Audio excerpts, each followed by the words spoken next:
কিন্তু আমরা সফল হতে চাই কিভাবে? ডাইরেক্ট 100 তলায় তো আমি সফল, উপরে সবার উপরে আমি এইভাবে চাই সফলতাটা। সবার উপরে উঠে যাব, গোল্ড মেডেল গলায় পরাই দিবে, আমরা সাকসেসফুল না। সফলতার রাস্তায় কোনো লিফট থাকে না, কি দিয়ে উঠতে হয়?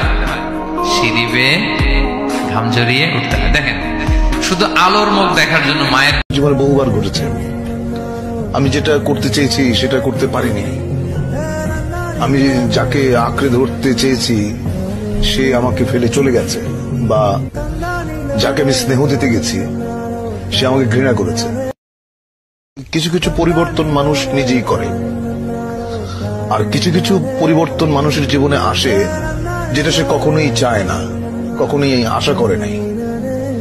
এরকম অনেক জিনিস ঘটে, সেটা আমার জীবনে বহুবার ঘটেছে। আমি যেটা করতে চেয়েছি সেটা করতে পারিনি। সফলতার কোনো শর্টকাট হয় না, হয় অনেক কাঠখড় পুড়িয়ে জীবন যুদ্ধের প্রতিটি অধ্যায়ে নিজেকে প্রমাণ করে করে একটু একটু করে আপনি সফল হবেন, একটু একটু করে আগাবেন। ইটস এ জার্নি, এটা কোনো ডেস্টিনেশন নয়। এবং সফল হওয়ার পথ পরিক্রমায় কোনো লিফট নেই, সিঁড়ি বেয়ে উপরে উঠতে হয়। কি বেয়ে?